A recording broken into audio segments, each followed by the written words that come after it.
Fala galera, beleza? Vamos aqui para mais uma live com vocês. Hoje nós vamos entrar no livro de Êxodo. Nós finalizamos o livro de Jó. Quinta-feira nós estamos tendo aula agora aqui também, que é o livro de Gênesis. E como que nós estamos fazendo? A ideia é que você leia os livros individualmente e aqui a gente vai fazer reflexões. Então vai ser bem diferente das aulas de Jó. Eu vou fazer uma reflexão sobre Êxodo, sobre alguns pontos de Êxodo, e aí também vai ter uma aula no domingo, se você estiver aqui presente ou não, né? Mas a gente vai tentar transmitir de novo para que o áudio fique bom. Gente, eu estou testando o áudio agora, tá bom? Vocês comentem se o áudio está bom. É o mesmo áudio que a gente está tentando usar nos dias do domingo, só que tem falhado essa questão. Está ajustando isso ainda, tá bom? Então é isso. Vamos começar aqui, só lembrando, nós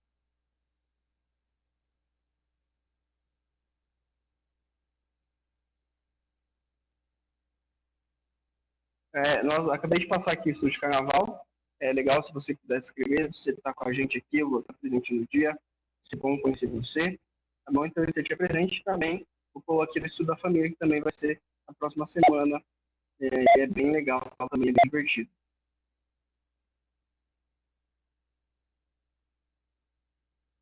Então, os dois links para inscrição estão na descrição aqui.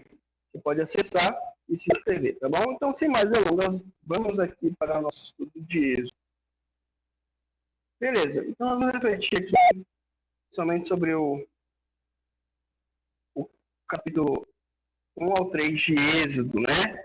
Então, Êxodo da sombra da escravidão à luz da redenção. Então, o livro de Êxodo é uma jornada histórica, teológica e messiânica, né? Então, ele traz uma ideia, principalmente, de como é uma sombra daquilo que poderia acontecer. Todos esses elementos da escravidão, de tudo que representa, traz essa ideia de como seria a libertação do povo. Lembrando, né, os capítulos lidos serão de 1 a 10. Então, talvez eu vou trazer alguns elementos dos outros capítulos anteriores, mas tenha em mente que é do capítulo de 1 a 10 que vocês vão ter lido, né? Provavelmente vai ser enviado para vocês, aí você já tem ciência disso. Já foi enviado para vocês. E a gente vai ver isso, né? Então, o objetivo é a gente compreender as raízes da libertação de Israel para entender o fruto da redenção em Cristo. É legal isso porque vocês que acompanham o canal aqui, acompanham o grupo no WhatsApp, a gente sempre manda o podcast Raízes, e é baseado nessa ideia mesmo, de raízes, de família, né? De como a gente acredita aqui que é uma igreja forte, é feita por famílias fortes. Bom, então nós vamos ver esse arco narrativo e meditar um pouco sobre a história do livro de Êxodo, como isso conecta com Cristo.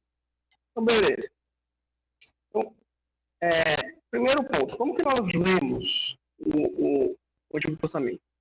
Então, a gente primeiro tem esse ponto aqui que eu acho interessante, que é a figura e a realidade, né? O Antigo Testamento ele apresenta uma sombra, obviamente, e essa sombra ela caracteriza Cristo, né? E todas as realidades que nós vemos, elas são colocadas em Cristo. Então, a gente pode pegar o exemplo, os sacrifícios, os próprios elementos que acontecem em relação em Gênesis, o próprio o descendente, né, que pisaria a cabeça da serpente, o próprio Abraão, quando vai oferecer Isaac, uma representação daquilo que seria em Cristo. Então, em Cristo nós vamos encontrar essa realidade. Então, obviamente, hoje nós temos isso. Nós conseguimos olhar para o Velho Testamento e conseguimos olhar também para o Novo e linkar com Cristo. Então, isso tudo mostra. Esse é o primeiro ponto que nós temos que ler o Velho Testamento. O segundo ponto é a promessa e a realização, né?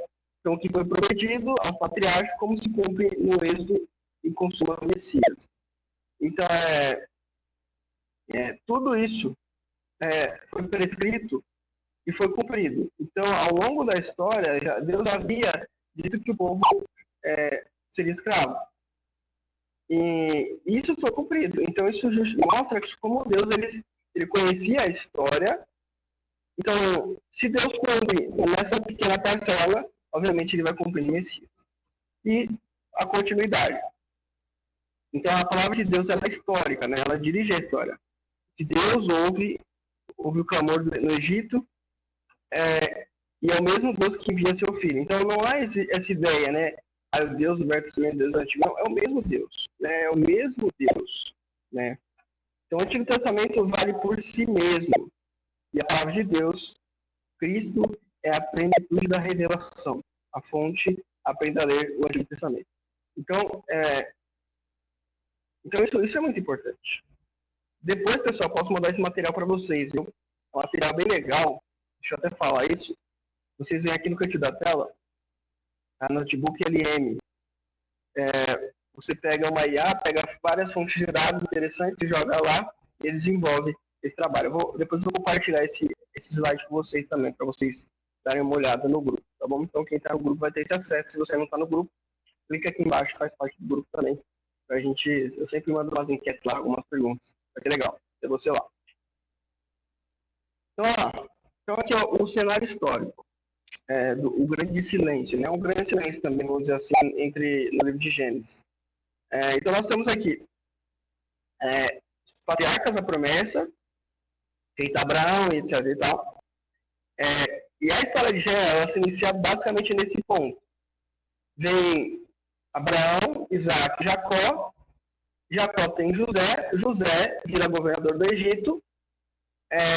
Só que depois de algum tempo, vem um novo rei, né, que não conhecia José nem a família de Jacó. Nós sabemos que no final da história de José, a família de José vem para o Egito, Faraó recebe a família de José com carinho, né, com muito amor, mas chega um rei que não conhecia. E esse rei, ele não quer, obviamente, que esse povo sobressaia sobre eles, que era um povo poderoso. Então ele começa a escravizar esse povo, né? Então a gente vai ter 400 anos de silêncio e escravidão se passam desde Gênesis, ao fim de Gênesis, até o início de Êxodo, né? E aí, aqui é um resumão, né? Aqui nós temos até o Novo Testamento.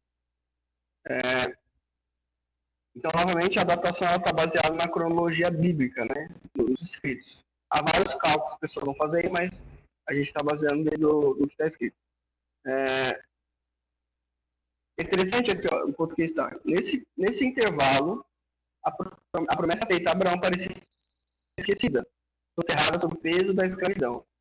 Então, houve um esquecimento, de fato, sobre isso. Vamos lá. Então, nós temos aqui tradição javista, né? Utilizar o nome de Jafé desde a origem, Gênesis 2 e 4. Focar no Reino do Sul, Judá. Tradição eloísta chamar Deus de Elohi até a revelação da sarça ardente, né? Focar no Reino do Norte, Israel. A importância. Em Êxodo 3, essas tradições convergem para mostrar que o Deus dos pais, Elohi, é agora revelado pessoalmente como Yahvé. Então, isso aqui é mais sobre a nomenclatura, né? Porque quando, lá em Êxodo capítulo 3, se você quiser abrir com a sua Bíblia aí, nós vemos que Moisés foge, né, do Egito, ele casa, e o anjo do Senhor aparece através de uma sarça, e aí eles começam a conversar, né, sobre o que eu poderia falar, né, e como ele falaria, né, quem falaria que é. E aí Moisés fala do eu sou. Isso é mais uma curiosidade, tá bom? Pra gente pensar. Continuando, Êxodo 1, né? Então nós temos ali no capítulo 1 de Êxodo, um resumo claro que o povo estava sofrendo. Nós vemos uma descrição genealógica, versículos 11. Na verdade, versículo 8. Nesse meio tempo, levantou-se um novo rei sobre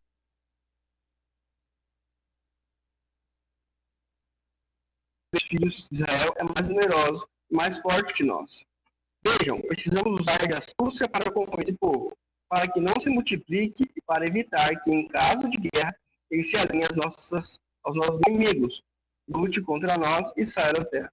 Os egípcios puseram sobre eles feitores de obras para afligir com o trabalho pesado. Assim os israelitas construíram para Faraó umas cidades celeiros de Pitom e Ramsés. Então, o povo, novamente, ele começa a oprimir o povo para gerar o medo, para que esse povo não sobressaia sobre ele. Nós depois vemos uma estratégia de morte um pouco lá para frente. Versículo 16 do mesmo capítulo. Ele disse: quando você servir de parteira, as mulheres hebreias, verifique se menino ou menina. Se for menino, matem. Se for menina, deixe viver. Versículo 17 é interessante. As parteiras, porém, temeram a Deus e não fizeram que o rei Egito lhe havia ordenado. Pelo contrário, deixaram viver os meninos. Então o rei do Egito chamou as parteiras e lhe perguntou: por que vocês fizeram isso e deixaram de viver? As parteiras responderam a Faraó: é que as mulheres hebreias não são como as egípcias. São vigorosas da luz antes que a parteira chegue. E aí no final o Faraó dá ordem que todo o seu povo, dizendo: joguem no rio Nilo todos os meninos hebreus que nascerem quando as mulheres deixem a viver. Então nós temos um cenário de morte em relação aos recém-nascidos. A gente vai ver que isso é bem semelhante a uma coisa que acontece com Jesus. Mas o ponto é, quanto mais eles oprimiam o povo, mais eles se multiplicavam. Versículo 20. E Deus foi bom para as parteiras, e o povo aumentou e se tornou mais forte. Então, o cenário de morte e impossibilidade humana é frequentemente o palco onde Deus, ele de fato prepara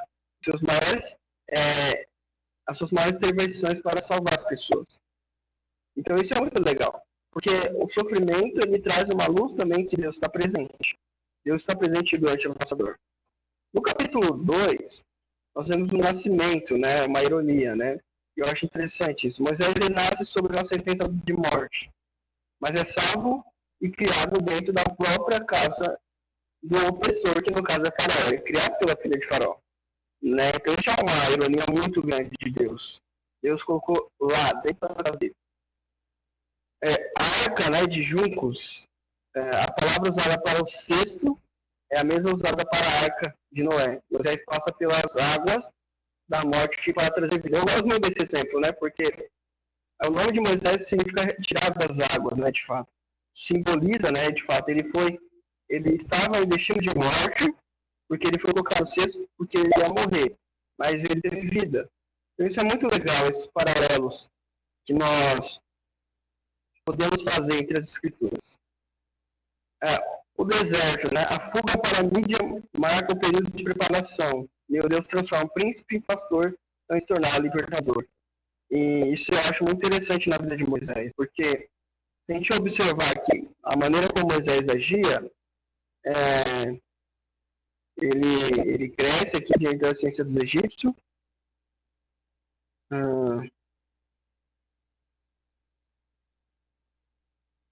Cadê? Versículo, capítulo 2. 11. Naqueles dias, Moisés, já homem feito, saiu para visitar seus irmãos no trabalho pesado que faziam. Viu também o certo egípcio espancava um hebreu, um do seu povo. Olhou para todos os lados e, vendo que não havia ali ninguém, matou o egípcio e escondeu o corpo na areia. Então, olha só a ação premeditada dele. Ele já sabia o que ia acontecer. Na verdade, ele sabia o que ele estava fazendo. Ele matou com a intenção de matar. Eu acho esse elemento muito interessante da história de Moisés, porque aqui nós vemos que era um homem que agia por impulso, um homem agressivo. Então essa transformação dele no deserto foi muito importante. Todos nós precisamos passar muitas vezes no deserto para alcançar algo importante. E eu gosto muito da fala aqui. Na segunda vez que ele vai ver o povo, ele questiona no versículo 13, parte B, por que você está espancando o seu próximo? Versículo 14, o homem respondeu: quem pôs você por príncipe e juiz sobre nós? Está querendo me matar como matou aquele egípcio? Moisés ficou com medo e pensou: como certeza descobriram o que eu fiz. Então ele, olha só, eu acho muito interessante.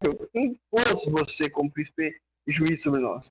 Moisés estava tentando executar uma ação que obviamente Deus ia colocar ele na frente, mas não agora. Então ele tinha a intenção no seu coração, o desejo, mas ele não tinha autorização para isso.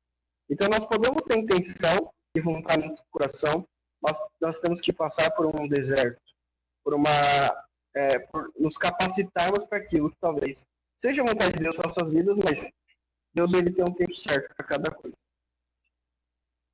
E aí nós conseguimos fazer essa aplicação, ilustrar essa figura de Moisés com a figura de Cristo, né? Então, Moisés é a figura e Jesus de realidade. Então, Moisés é uma sombra daquilo que seria em Cristo. Salvo da morte na infância, salvo da morte na infância também, né? Herodes, quando descobre que Jesus está nascendo, ele quer matar esse Jesus.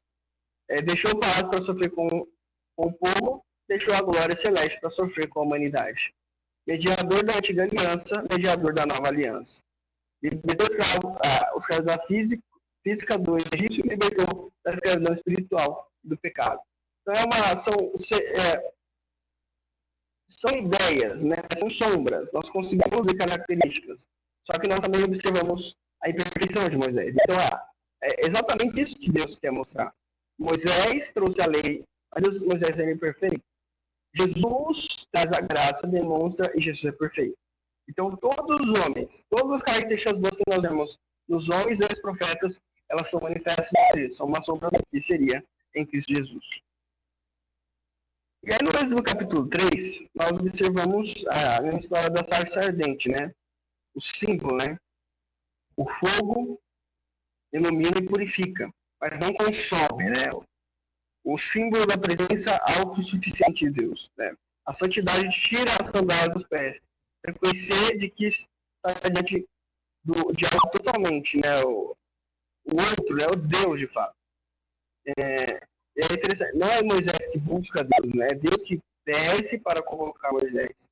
E aí que está a diferença. Antes de Moisés, ele quis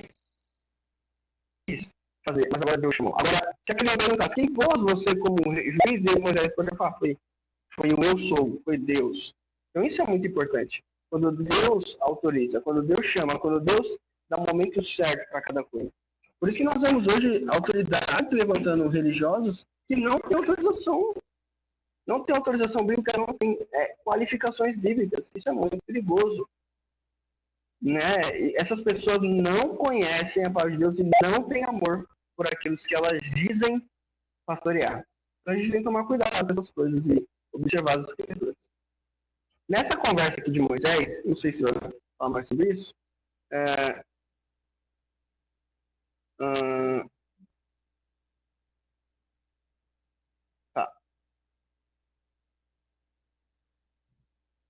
aqui no capítulo 3, gente, vou pegar uma água ali que eu tô garganta seca, já volto, peraí, gente. Enquanto isso, vão se inscrevendo aí no encontro aí, tá bom? Vou deixar aqui o encontro do carnaval.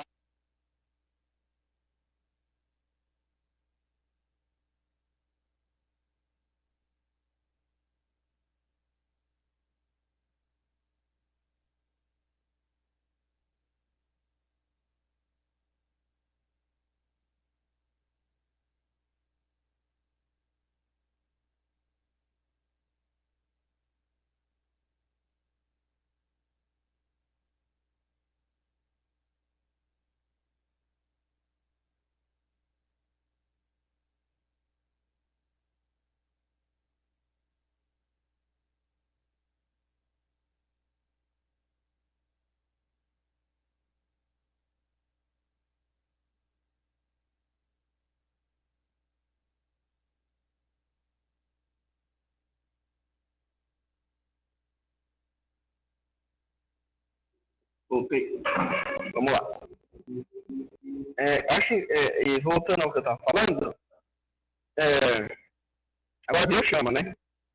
Moisés. Então isso é totalmente diferente. É uma questão totalmente oposta àquilo que aconteceu em Moisés. Agora, não quero, porque agora Moisés entende a responsabilidade de conduzir o povo e a responsabilidade de agir com justiça, mas a pessoa tem.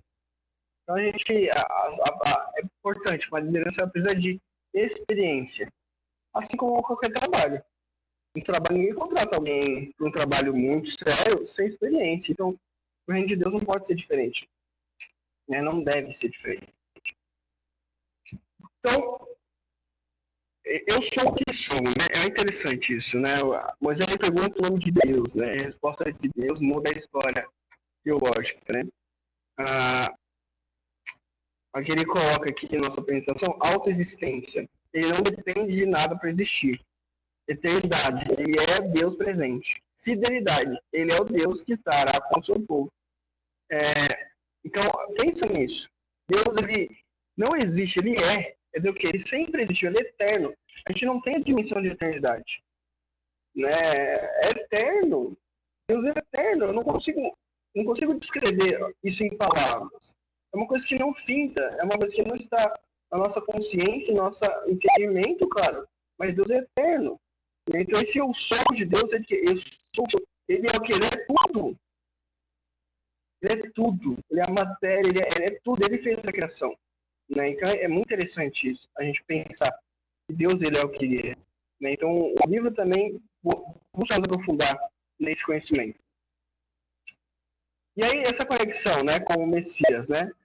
A revelação de 3 ecoa poderosamente no ministério de Jesus. Ele se apropria do nome sagrado para revelar a sua identidade. Jesus fala isso várias vezes, né? Aqui no versículo, João 8:58. Confiram aí, para ver se é isso que está escrito. Diz, em verdade, que antes de Abraão existir, eu sou, né? Então quer dizer o quê?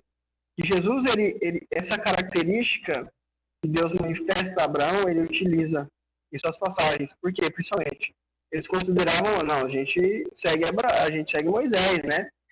Moisés é o que Deus fala, então nós seguimos ele. Jesus, ele também fala, eu sou o pão da vida, eu sou a ressurreição, né? Então, Jesus revela que ele é Deus. Aqui, essas são uma das características que, de fato, revela. Jesus afirma que ele é Deus, né? E por isso que muitos judeus ficaram bravos com Jesus por conta disso. Então, em Êxodo 3:8, vamos olhar lá. Êxodo 3:8.